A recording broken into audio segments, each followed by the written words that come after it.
am Edgar B. Herwick III here with WGBH. I'm going to be your guide through the evening. Today we are going to be talking about the Olympics. Who's excited for the Olympics, generally speaking? Wow, I should have just actually walked up on stage and just went, Olympics! It is exciting though, right? The Olympics, 3 weeks away. 3 weeks away. So today we've got three speakers here who are going to come up and all of them sort of touch on the Olympics in one way or another. We've got three speakers tonight. Our first, Mr. Lou Jones. Let's hear it for Lou Jones. Where is Lou? There's Lou right here. He's waving at you. You'll notice there's some beautiful photographs throughout the room here of Olympic moments. Those are Lou's. Lou is an Olympic photographer, among other things, and he's going to talk today about his experience doing something like 12 different Olympic Games, I think, right? 13 different Olympic Games. So that's Lou Jones. We've also got Paul Aronofsky. Where's Paul? Paul's in the back there. How many of you have spent any time in previous Olympics watching the semi-insane game of curling? Yeah. Paul is one of the guys responsible for the newest curling club in the area, which is in the North End Curling Club. I think the first curling club actually inside the city limits of Boston. So he's going to talk about the experience of that, and you can learn about how you can curl right here in your hometown. So that's Paul. And then we've got Alice Cook. Where's Alice? Alice, she's right up here if you can't see her. Wearing a USA Olympic jacket, which she did not, I'm sure, get on eBay because she, in fact, was in the Olympics. So I think that's a legitimate USA Olympic jacket. And then, of course, has covered the Olympics for years. So she's going to tell you her story as well. So I think that's a good group. You guys feel good about that group? I feel good about that group. Great. I'm going to get down. We're going to take a short break.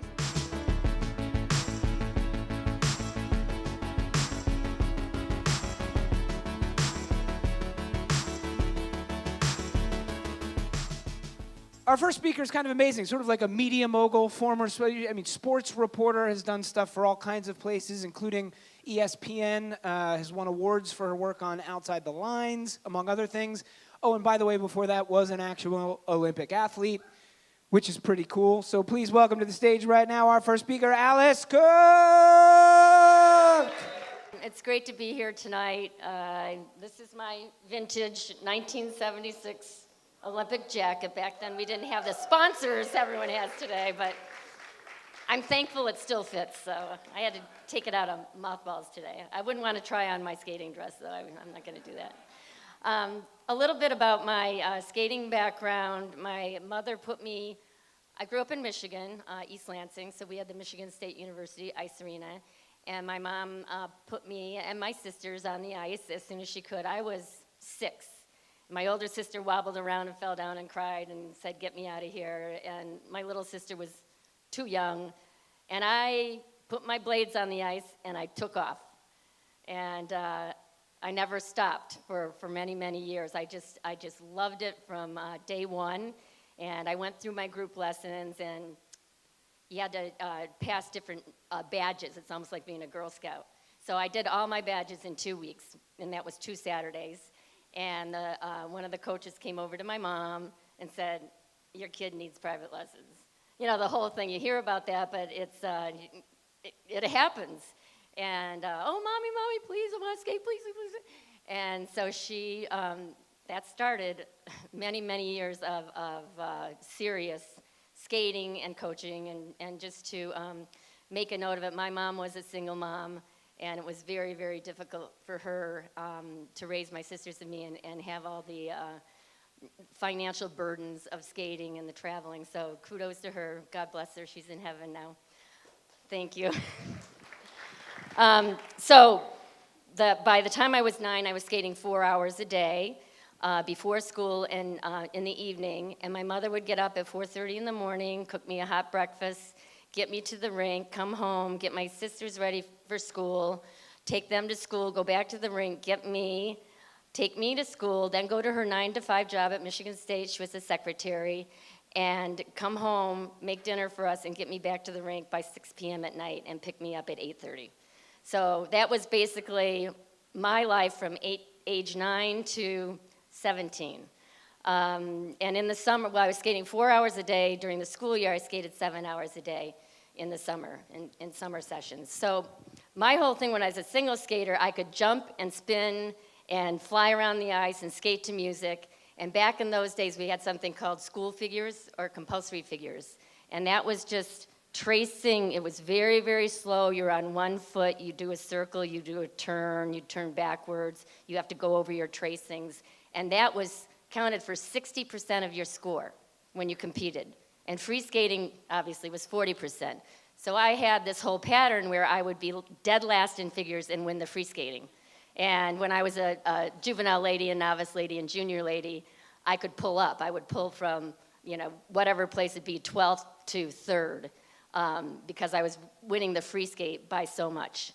But the compulsory figures were really, really holding me down. My mother sent me to California I graduated high school, and I had to move up to senior ladies, but I couldn't move up unless I passed my 8th figure test.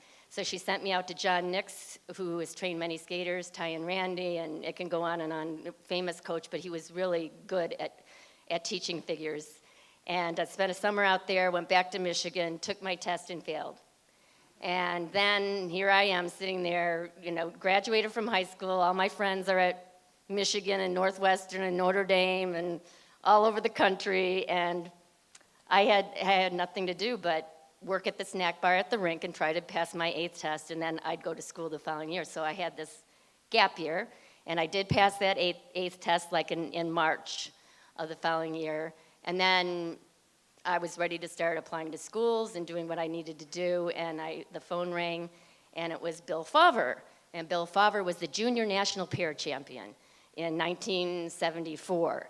And he said, I'm looking for a new partner. I said, well, what's wrong with Patty? You just won juniors. And he said, she's not strong enough in singles. I need someone who can do the side-by-side jumps, because pair skated, obviously, if you watch it now, those side-by-side triples they do and the throws are hugely important. She just couldn't do the jumps. So he said, I'm auditioning girls around the country. He was in Cleveland. I was in Michigan. He said, can you come to Cleveland? I said, yep, I'll have my mom drive me down to Cleveland. And I had never even done a back crossover holding someone's hand before. I had no idea how to do any pair move. And, we're talking about lifts and throws and death spirals. And it was a nice little audition, and we didn't do much more than just skate around in circles.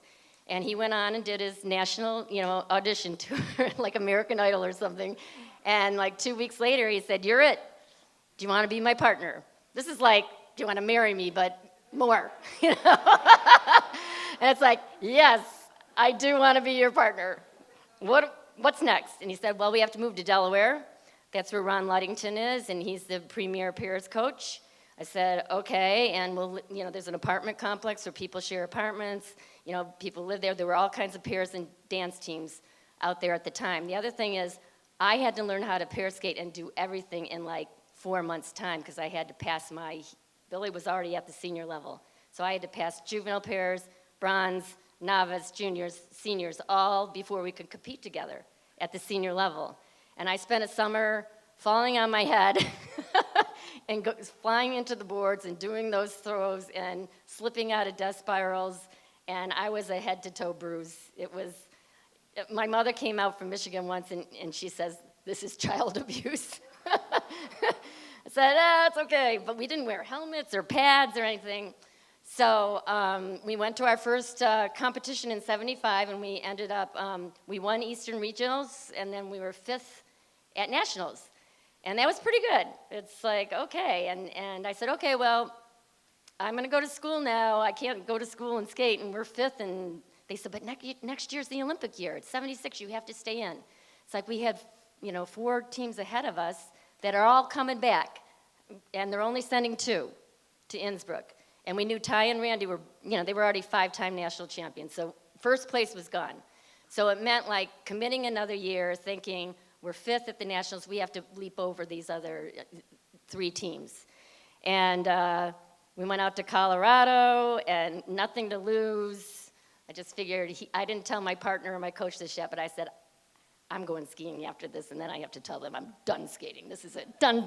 So, I had no pressure on myself, and we went out and skated our short program, and it was Billy was missing his double loop all week. All week he didn't land one, and he landed it. And, people wonder, teams talk to each other when they're out there, and I'm going, holy did you just land that? We're in this cab. I said, yes.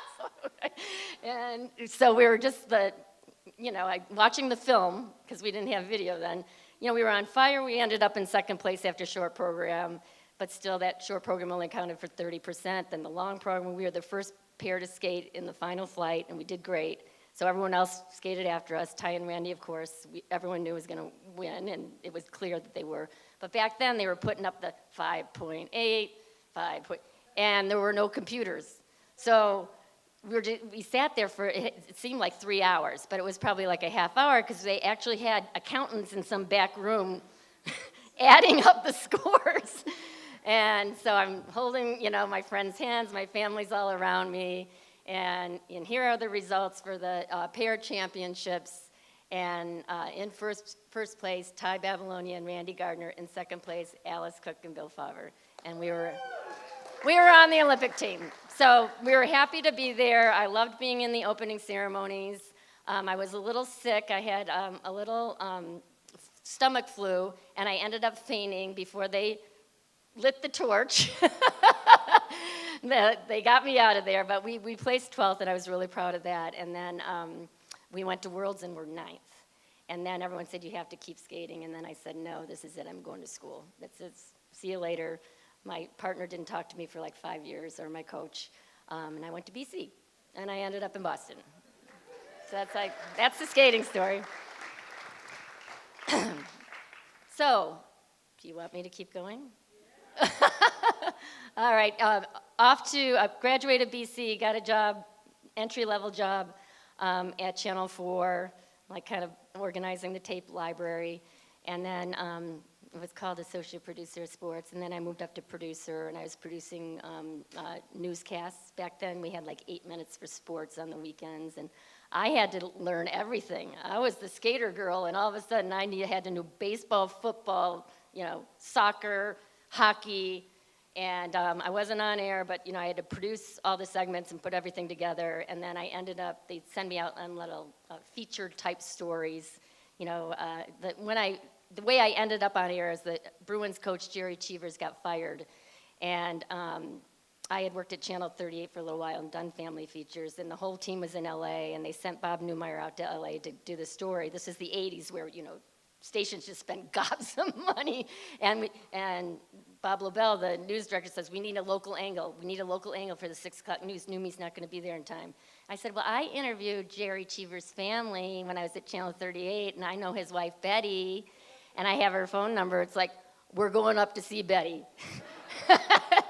And knocked on her door. She did an interview, and before I left, Lobel said, and when you're there, do a stand-up, like an on-camera. I said, you want to put me on TV? What? He says, just do a stand-up, and we'll tell the news director about it when after you put your piece together, we'll look at it. I got back to the station, piece aired at 6:20. I had it done at like 6:05. Stan Hopkins, the news director, came in. He said, I have no problem with it. And boom, I was on the air, and then I was on the air. So I produced and reported. So then I got to cover a lot of 4 Olympic Games, and the most important one was in '94. Does anyone know what happened that year? Well, it was the Tanya Nancy saga, huge story, way beyond figure skating. And we were the NBC affiliate at the time, and CBS had the rights. So that means when you go over there and you cover an Olympics and you're not the affiliate, you don't get in. No news conference, you can buy a ticket, but you have no access, none. And I said to my news director, I said, Peter, you expect me to go over there for 10 days? I'm not going to get in. What am I going to do? He said, I don't care if you go over there and stand in a snowbank for 10 days. We will put you on camera and you will talk about Nancy Kerrigan. So it's like, so I did it, and I took a skating friend with me, and we ended up, this is before 9/11, we were going in through back doors and finding the International Broadcast Center, and we got great interviews. We bumped into Nancy and her agent one night at dinner. We talked to her after she was first after the short program, because we were in some zone we weren't supposed to be in, but we got in there. And it was like we just crushed it. And out of everything I covered from 1984 to 2010, that was the most exciting assignment by far because we had nothing to work with. And one of my skating friends says it was guerrilla reporting. That was awesome. So that's basically my Olympic spiel. Alice Cook, let's hear it. Keep your mic. I'm going to ask you a couple of questions. All right. So, what, without getting into details, talk a little bit more. I mean, you mentioned briefly, and I'm sorry to hear you had a stomach flu when you, kind of have at the opening ceremonies. But, things like being at the Olympics, or, we hear about the Olympic Village, what, can you just give us at least a little of a sense of what's that like? Is it really exciting? Are you meeting all kinds of people? Yes. Are athletes from different countries getting to know it? Like, what's happening? Incredible. Well, first of all, Innsbruck was the next Olympics after the 68. So there was security. Like, we came up to the Olympic Village and the barbed wire fences and German guard dogs. And it was like, that wasn't what we were expecting, like, coming up to the Olympic Village. So that was like one of my first impressions. Inside, what a ball. I mean, we just had so much fun. Our two team leaders snuck in 2 cases of wine. Yes. They drank most of it, but we found out. And it was because I wasn't, nervous about getting a medal or anything. It was really fun for me. But Dorothy Hamill at the time. She was on that same team, right? Yes. And we were all in the same quad. We shared, we were like in a suite. She had her own room, but all the figure skating ladies were together. And she would get hundreds of telegrams every day. Wait, telegrams? I'm Wow. telling you, it was 1976. And Yeah, it's it like, was will just you legit. marry me? Good luck, the whole thing. And she'd come into, my roommate was an ice dancer, Judy, so we were the older ones. So she'd come in, it's like, oh, help me open these. And I rip one open, and it's like, wow, this is beautifully written. Wow, this is really good. And it's signed Gerald R. Ford.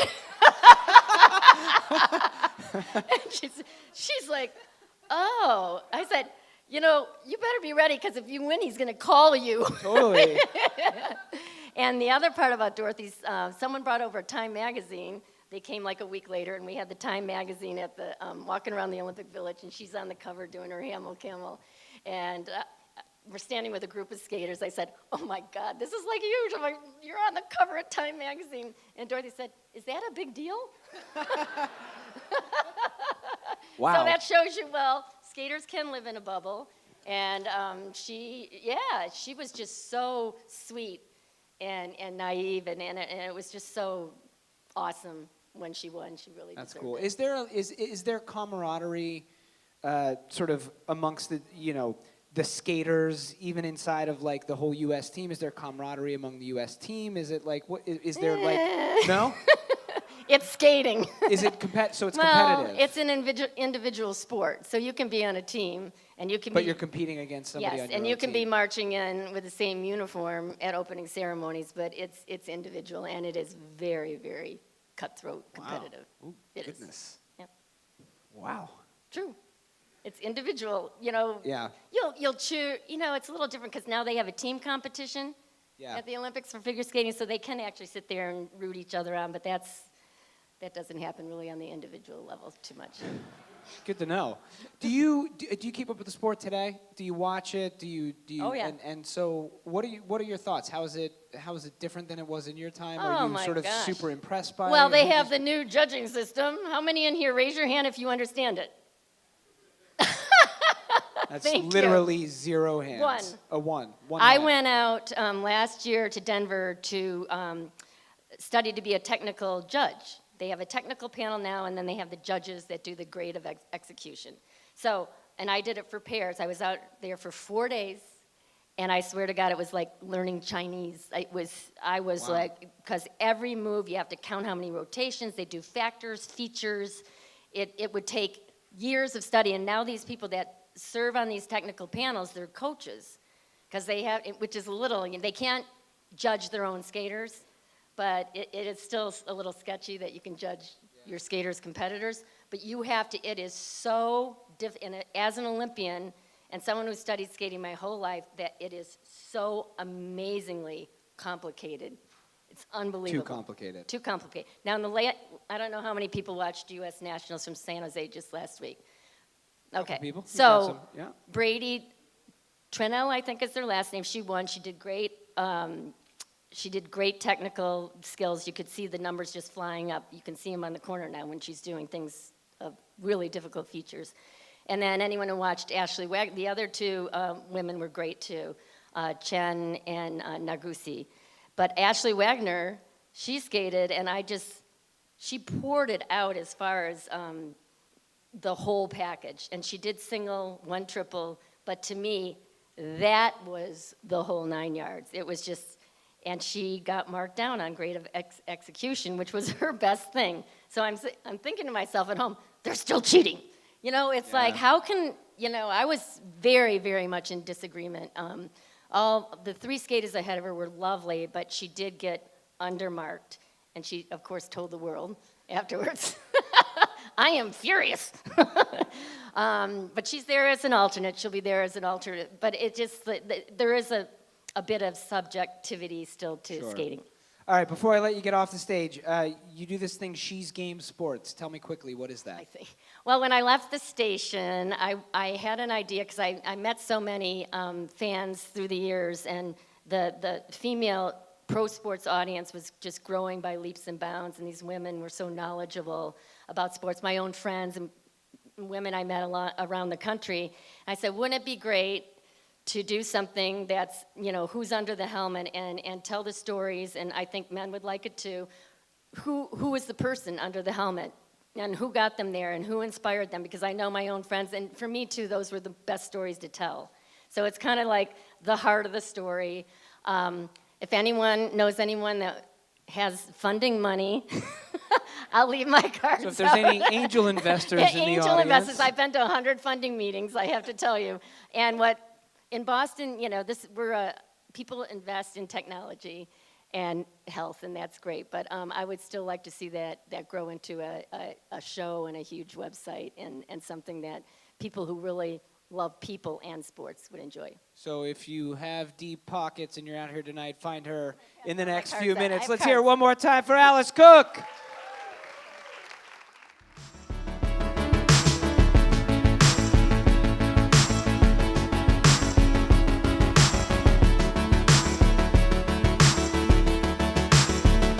So who likes curling? Who's kind of into this curling thing? By round of applause, yep.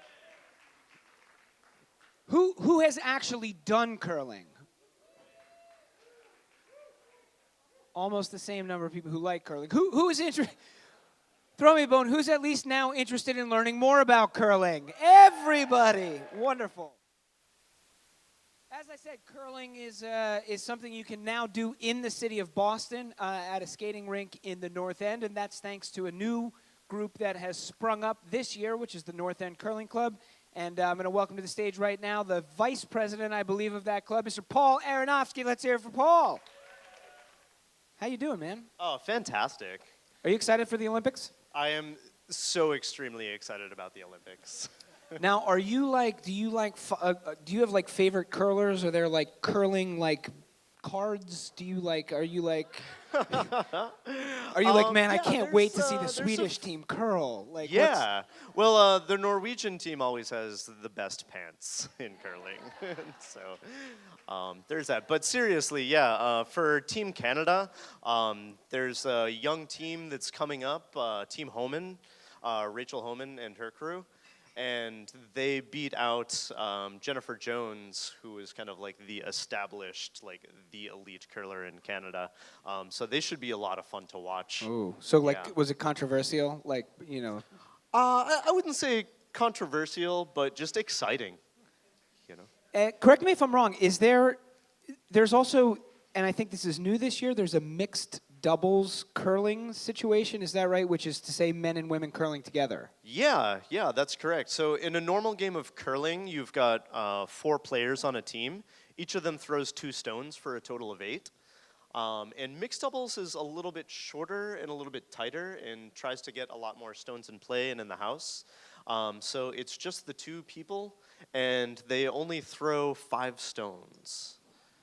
Yeah. So it's like pretty intense. Yeah. Like 4-on-4 hockey. Exactly. Yeah. Or 3-on-3. They've got the 3-on-3 3-on-3 hockey. now. Right. Yeah. Right. All right, so let's talk sort of broadly about the sport of curling before we talk about exactly what it is that you guys are doing here in the North End. Okay. What is the sport of curling?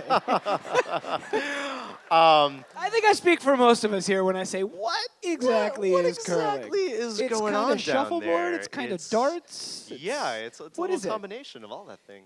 Where does it come from? It comes from Scotland, and so basically, you've got a sheet of ice, a lot longer than this. I'm just gonna put my cider down here. Demonstration time. And you've got one person standing down the other end of the ice, showing you where to put the shot.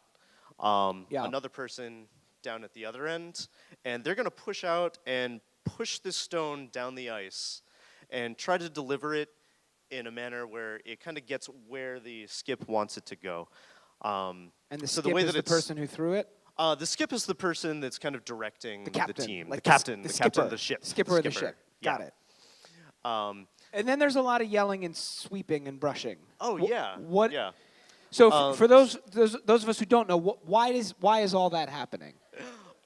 Basically, when you deliver a stone, you give it a little turn at the end, so that the stone, while it goes down the ice, is going to turn about 3.5 times, either clockwise or counterclockwise.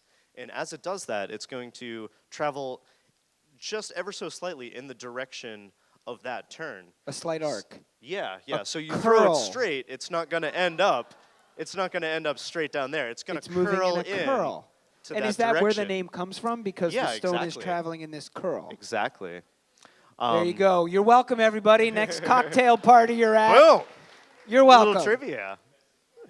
Yeah, so what sweeping does, it does two things. It'll make the stone go farther if it's not going to get to the position it wants, and it also makes it go straighter. So if you're a little bit off the line you want to be, they might call sweepers to keep the stone straighter and keep it from curling. So basically you're making minor changes to both the arc and the speed of the throw with the sweeping. There's a lot of physics involved. It's a very nerdy sport.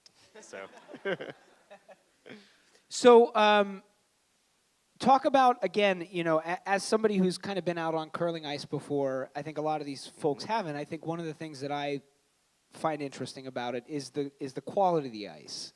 There's and why the sweeping works, because I think that's something that if you're watching curling and you understand that's the situation, I think maybe you can enjoy it a little bit more and what the sweeping is actually doing. Yeah, one of the things that you don't really see on TV is that it's not smooth ice.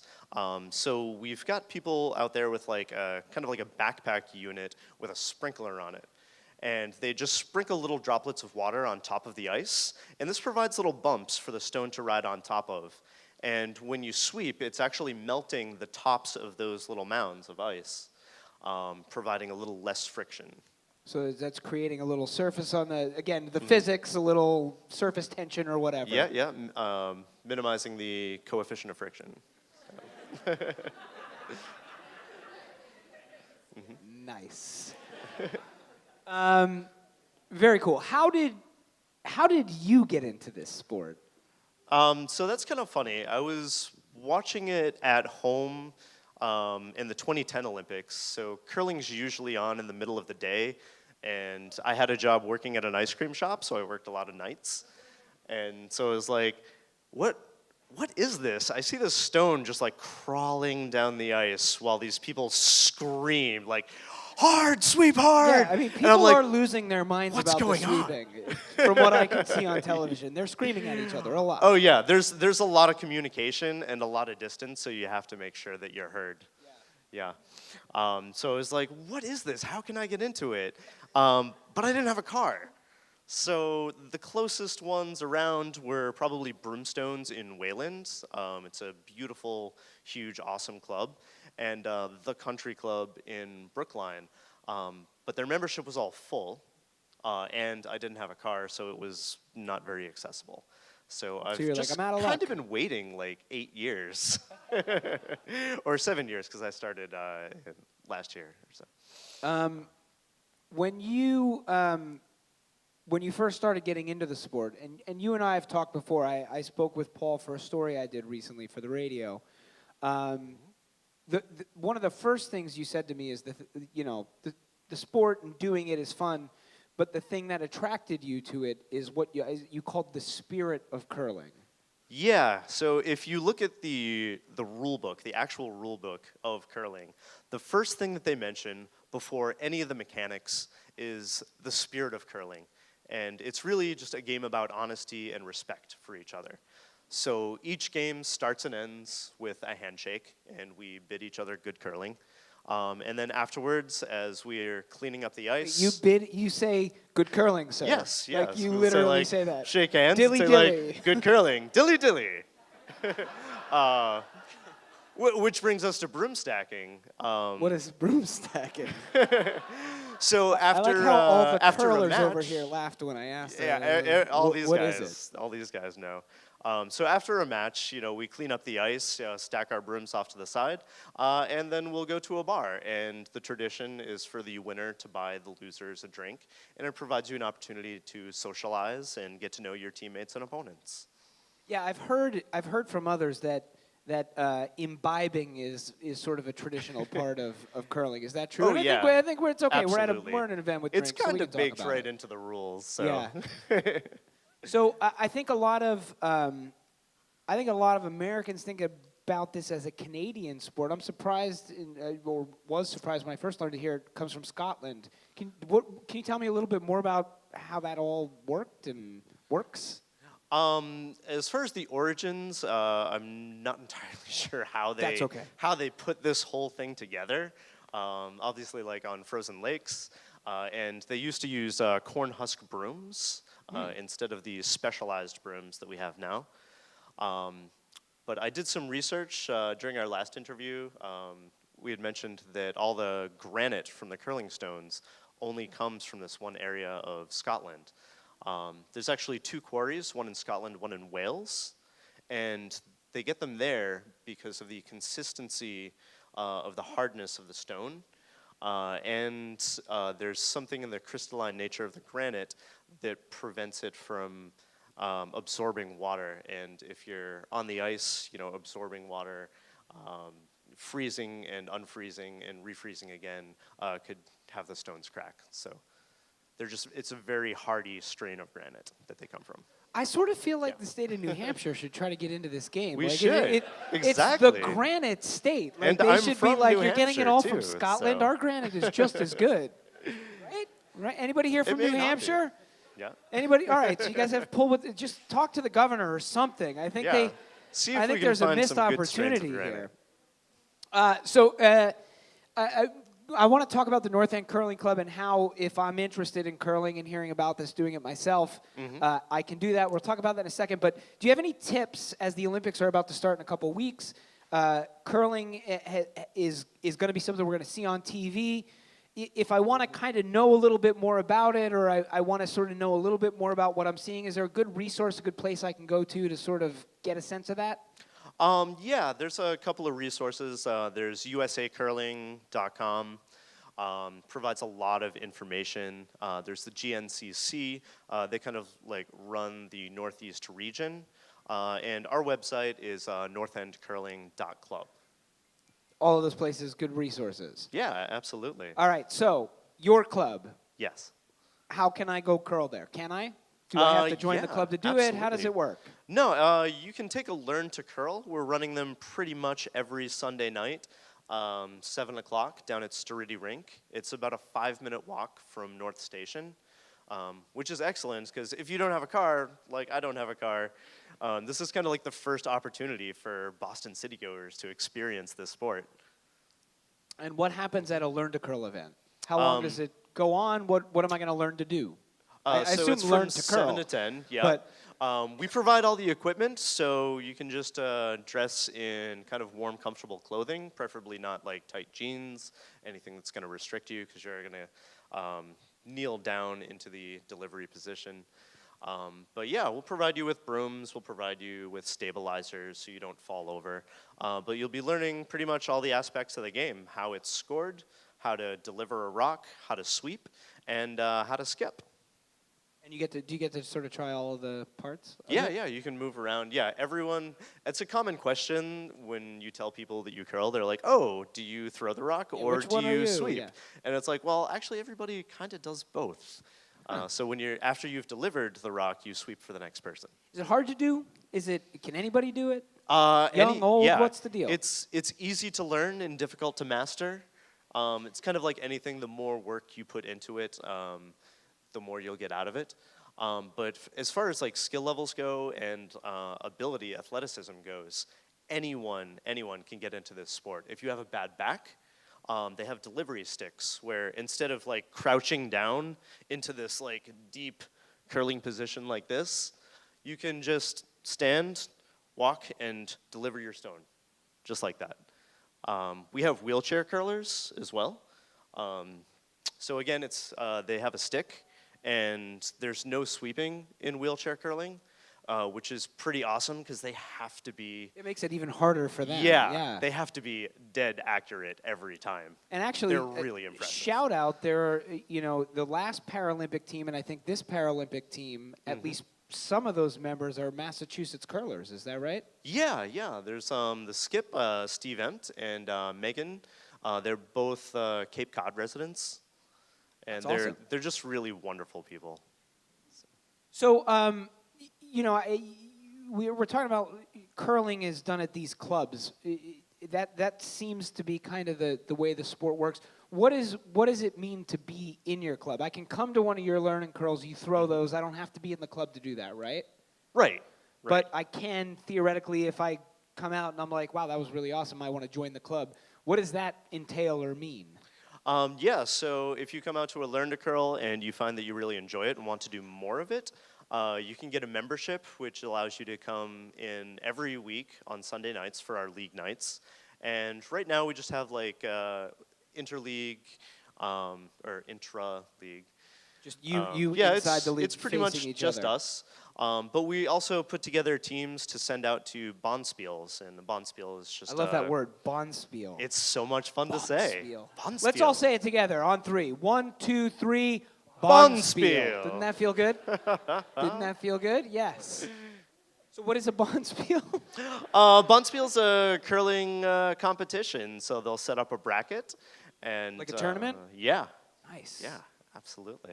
And we've got a team that we've put together that's going to go down to Ocean State. There's a one-day Bonspiel on February the 25th. It strikes me that this is quite a social thing in terms of you sort of have your club and then other people have their clubs. You establish relationships with clubs. And it also strikes me that there's a lot of potential. I mean, you're a new club, but potential traveling. People in curling clubs like, we're going to travel up to Montreal and face like some clubs up there, and we're going to go to a Bonspiel in Ohio or whatever. I mean, is that kind of how the Utica, world is? New York is another big one. Really? Yep. Utica? Yeah, apparently they've got some really nice ice down there. Kidding. So. There's a beautiful art museum in Utica, which surprised me. I had a weird night in Utica. Ask me about it. It's a long story. But is that like the camaraderie, the traveling, the clubs, is that like part of the draw? Oh, yeah, absolutely. Just meeting new people, pretty much everyone you meet in the curling community is awesome, which is another big draw to the sport. But we went to, my first Bonspiel last year was up in Plymouth, New Hampshire, and our skip drove us up in her van, and she's got kids, so she's got like a little DVD player in the back, and we watched Men with Brooms, which is a comedy about curling, with Leslie Nielsen in it. Really? On the way to the Bonspiel, and it was, it's hilarious. You have gone full curling, my man. Oh yeah, I am in. I'm All sold. Right. Let's hear it one more time for Paul Aronofsky, the Thank North you, End guys. Curling Thank you. Club. He's going to be around, so if you have more questions about curling, and also if you haven't noticed, we have a curling stone with us on this back table. So if you want to check out those stones that you see them throwing down the ice, head to that back corner table. We're going to take a short break.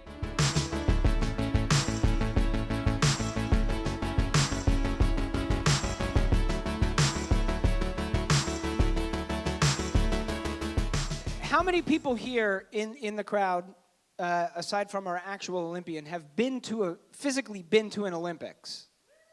Actually, all right, a good number of you, but only a handful of you.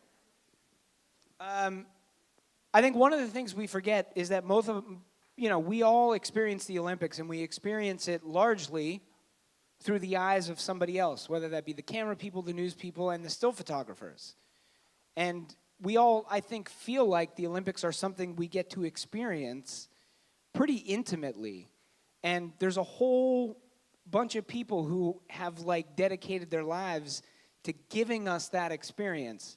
And one of them is our next guest right now. So he's going to come up and talk to us a little bit about what that experience is like from his perspective, and of course some of the stories behind the great photographs and moments in 13 Olympics that he's covered. Let's hear it for Lou Jones, everybody.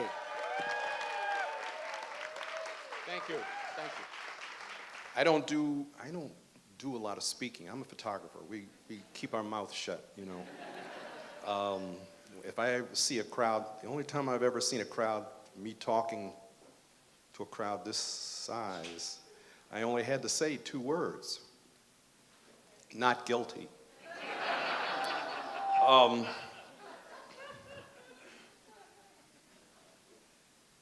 was about that tall when I first saw the Olympics on television in Rome. That tall. I won't tell you how long ago that was, because a lot of you weren't even born. But it said about a long cascade. I ran out in the backyard and I tried to recreate a lot of the things I saw on TV. There was no Google, no YouTube in those days, so I had to find old coaches' books to show me technique. I learned the pas de deux to learn how to throw the javelin. I used an old broomstick. I learned using Sports Illustrated magazine. They used to have those little diagrams. Has anybody ever read, you know, the little diagrams to show you technique? Perry O'Brien was a shot putter, and Perry O'Brien had revolutionized shot putting. And I studied that. I'm a little kid, and so my aunt gave me a 16-pound Civil War cannonball.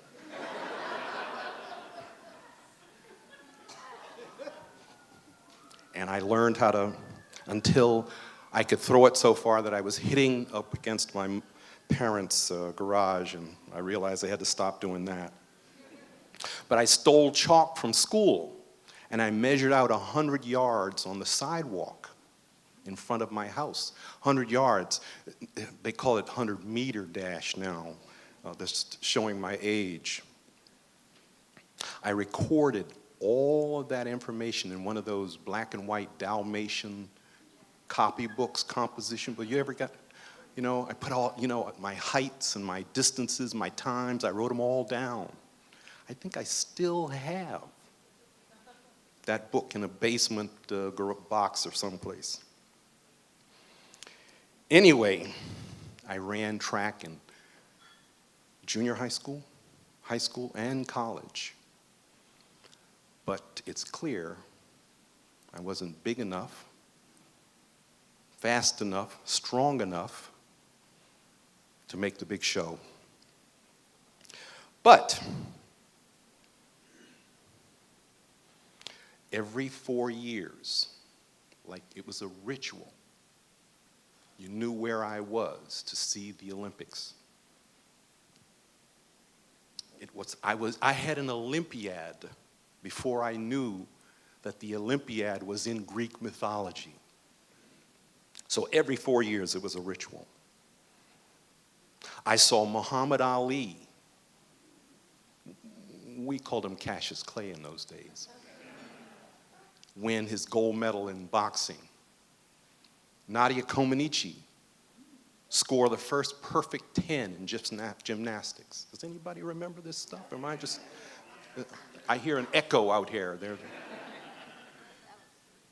Anyway, soon, I'm just a little bit bigger, politics started to creep in. The world saw and witnessed 11 Israeli athletes be assassinated by terrorists in Munich Olympics. And something a little more personal to me, Does anybody remember, I think it won a Pulitzer Prize, that photograph of Tommy Smith standing on the top of the podium, Mexico City. I'm going to take a little sidestep here and tell you a little story. A couple of years ago, I had to photograph Tommy Smith for another assignment. I went to his house in Atlanta. It was great. With great trepidation, I photographed him and I said, are you willing to talk about that? Because he had been banned from international competition for life after winning the gold medal. And he had achieved so many things since then, so many accolades, that he had no problem talking about it. And I'll tell you a cute little story that I noticed from the photograph. I said, and he said, well, you know, I was standing in the stadium waiting to go out, and the whole African-American crew had been debating as to how we were going to protest. This is 1968. So he said, I didn't know what I was going to do. I knew I won the gold medal. I had to do something. And so I was standing ready to go out and get my gold medal. And John Carlos won third place. Another African-American. Walked up behind him and said, what are you doing? He said, I think I'm going to do these gloves. And John Carlos said, oh, that's a great idea. Give me the other one. One had a right hand up. The other had a left hand up. Look at the photograph. Anyway, that's politics. But I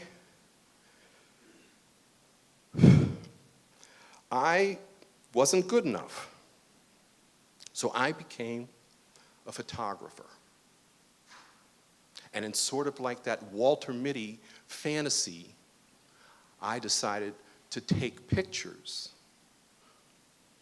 My first Olympics was Los Angeles, here in the United States.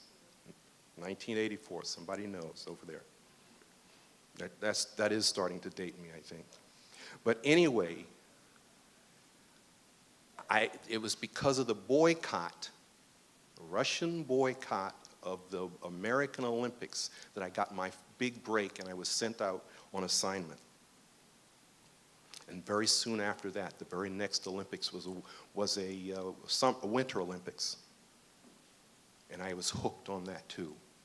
So not only have I done winter, I've done summer. So that's how I get 13 in such a short time. 3 decades. Anyway, I watched Franz Klammer, the Austrian downhiller, breakneck going down the hill. I watched just a few years ago, Lindsey Vonn. Anybody know that name? She repeated downhill. She won the first American woman to win. These things were things I saw. All right? And I said, this is incredible. It's the hardest thing, physical thing I do. The Winter Olympics, the hardest physical thing I do. I have to train just like the athletes. I have to train just like the athletes that are going to the Olympics. So when you're asleep at night on an Olympic year, I'm out to take advantage of the coldest part of the night. I hate cold weather. But every year that there's a Winter Olympics, I want the snow because I'm out running in the snow. I'm testing clothing, gloves, boots, my stamina. It used to take me 6 months to get ready for the Olympics. I'm a little older now, so it takes me a lot longer. Anyway, the beautiful nature and relationship between photography and sports is that we are two brothers from another mother. Hang with me here. Just like I would say, we need the athletes doing those incredible things for our cameras, for our photographs. But the Olympics, the question was asked, how many people have actually seen an Olympic? Very few. Maybe a couple of 100,000 will see the Olympics in Korea live. Millions will see my photographs. There's an incredible synergy, an incredible relationship there. This is a lot has to do with these. So this is what the working out does. This is why I'm running around like crazy. We have to carry these things on our backs to get them up at the top of the hill. I have a friend, a Korean friend. She's going as a delegate. She asked me she's going to the next Olympics, the Winter Olympics as a delegate. She asked me, what do I need to know? I said, there are 3 things you need to know about the Winter Olympics. And number 2 is, it's cold. She laughed just like that. I said, no, I've shot in -6. You're going to be in a hermetically sealed stadium someplace looking at people going around in a circle or something like that. On the hill, it's cold. Real cold. Carrying this stuff. So anyway, I've gone and I have a rule in my studio. I have my studio manager here. She knows the rule. The rule is whenever I see a gaggle of photographers, I go in the other direction. I don't want the same pictures. I want to get something different. So I'm going the other way. So I go, one time I saw the gaggle. Security is anathema to me. I don't want to see those guys with the hats on and the uniforms.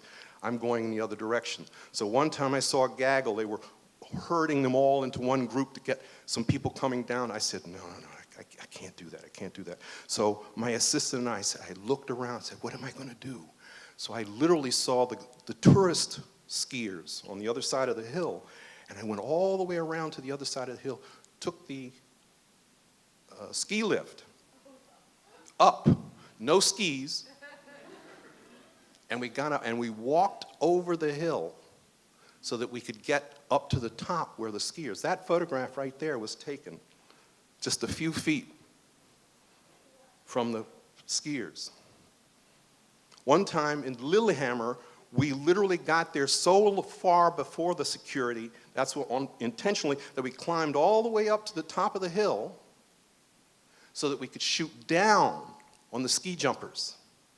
We were so far, it took us hours to get up there. And when we got there, the security was, and the bullhorn, blah, blah, blah, blah, blah, blah, blah. I suspect they were asking me to come down.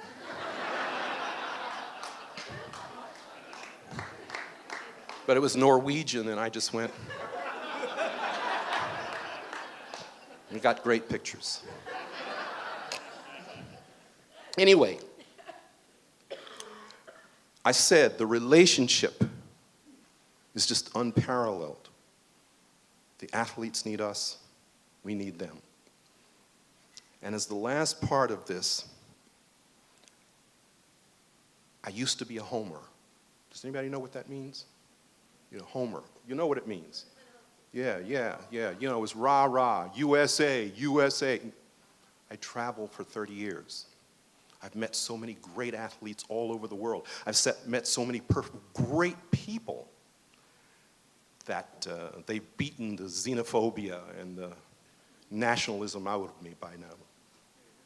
So I don't care what flag you fly when I'm taking those pictures. You said, Alice said, it's individual, it's cutthroat. You may wear China or Italy or Sri Lanka on your jersey, but it's you that's up there those extraordinary events. The first thing I told my Korean friend was, the athletes are not human. She laughed at that one too. And I said, no. These people are dedicated. They spent their lives. They're the best in the world. They're not like us mere mortals. They're not human. That's what I'm trying to capture. I'm trying to capture that kind of beauty. I'll tell you one last little story. I don't have podium envy either. People are so concerned with first, second, and third. Fourth is terrible for the Olympics. Well, I was standing on a hill of downhill, I think it was giant slalom once in France, and everybody had left.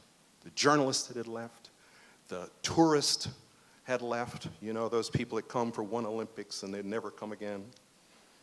So everybody, it was empty except for, say, for one little lady that was standing up against the fence. And we were getting ready to leave ourselves. And I walked up to her, and she looked really strange because she had a full-length fur coat. And I said to her, "What are you doing? Everybody's gone." She says, "My son has still got to come down." I said, "Where are you?" She says, "I'm from Mexico. My son is in the event." He was in the second tier, so he was coming down. Everybody had left. And people, the nationalism is so weird. They say, "Oh my God, you know, you came in last. You're terrible. You came out of the pool last. You coming down. Oh, you're so, go home, go home." I can't believe this. He was the best skier in Mexico. He came down and he placed 52nd. 52nd. Everybody had left. Nobody cared. He was 52nd best skier in the world. And it changed my mind right then and there. I'm interested in gold and photographing gold, the poetry between gold and silver, the elegance between silver and bronze. That's what I'm there for. But I'm also there for number 52. Thank you. Lou Jones, everybody. Thank you. Real quick, couple of quick questions for you. That was amazing. Do you have a favorite Olympic Games of all the ones you've done? A couple of people have asked me that question. Yeah. People always ask me. Of 13, course. you know, People love favorites, right? People are like, "What's your favorite? What was your give me favorite a list. photograph Give you've me ever a done?" list. But in terms of like location spirit, like you've done it a bunch of times. Is there one that stands out, or The last one, you know. whenever it was? Yeah, we get better and better at it, you know, so Rio was really spectacular. Yeah. But I talk about Barcelona, which was 1992. Yes, you're right. Yeah. Ooh, you're good. 1992. And it was a seminal because I started to realize not just that I was trying to get the pictures that you see on the cover of the Sports Illustrateds and things like that I've shot for, but I was trying to start to become a little more arty there, and Barcelona was where it started. That's when you were like feeling it. You were feeling it. That's right. Take me inside of the world of, I mean, you talked about it a little bit, but I mean, are there hundreds, thousands of photographers? Are you battling? Are you like what is that like? We're just, Yeah. there is no love lost between us, you know. We're jostling for position. Yeah. I may even make the statement, I'm not sure this is true, but there may be more journalists Than there are athletes. Than there are athletes. I think that may be, you know, it's being covered for all the world. You know, we've shot for many, many other countries also. But I remember, I almost knocked another photographer out once when he got in my way. Really? Yeah. Just like I told him, I said, "You instinct stand took there." over. You were like, I said, "Yes." You know, I think he was French. I said, "You stand there." Do you have a favorite sport to do? Actually, what I've tried to do over the years is to try to add at least 2 new sports every year, so that I've covered a wide spectrum. You know, I've never done curling, which is something I'm, all and right. another one I've photographed the America's Cup, but I've never been able to do sailing but I've done unbelievable sports, I tend to like, because I did it myself, track and field. So I spend a lot of time, I get the clients are interested in that kind of thing. And the other is in the winter sports, I'm really loving it's outdoors, unfortunately, it's the skiing. So the slalom, giant slalom, and things like that. Downhill too, downhill is not as finesse, it's just, so. Yeah. Yeah, it's just literally split second as they go by, Exactly, wherever you are, exactly. right? All right, before I let you go, real quick, I personally am looking at your photographs, and I'm like, I want to see more. If I'm interested in your work, where can I go to learn more about you, your work, etc.? You can go to the website. It's www.photojones, but it's with an F. Photojones with an F. Photojones .com. Photojones.com. Photojones.com. Lou Jones, everybody. Let's hear it for him. Thank you. And that's it for us.